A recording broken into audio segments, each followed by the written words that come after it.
Tunghayan natin ang kwento ng isang ginang mula sa Barangay Awang, Dato Odin, Sinsuat, Maguindanao del Norte sa kanyang karanasan sa programang Ayudang Medikal mula sa Bangsamoro o Ambag. Dahil sa matinding karamdaman na dulot ng diabetes, halos 2 buwan na na-confine ang kanyang kapatid sa Cotabato Regional and Medical Center. Sa pagharap sa hamon, malaking ginhawaan niya ang naidulot ng ambag sa kanilang pamilya sa pamamagitan ng tulong medikal na kanilang natanggap.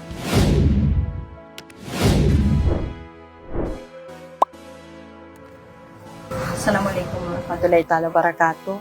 Sa akin si Samra Gumanding, kakak ko sa pasyente natabangan no ambag sa CRMCs kanin. Ang kuya ko po ay dating farmer. Nung nagkasakit siya ng diabetes, napabayaan niya yun. Nung napabayaan niya na yun, dahil hindi na rin siya makakuha ng pagbili ng maintenance, napunta siya kaagad sa CRMC.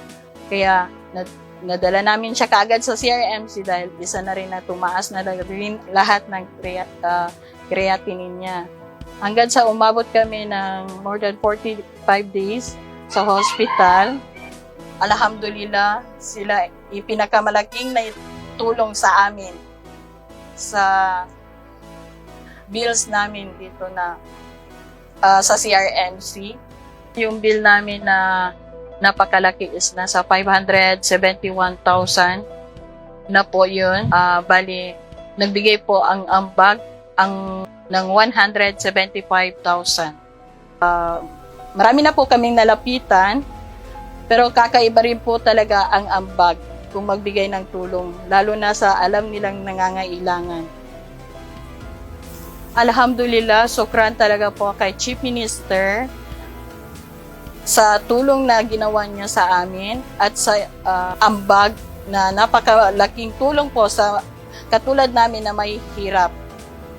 Dahil sa kanya, natugunan yung aming pangangailangan. Kaya maraming salamat po.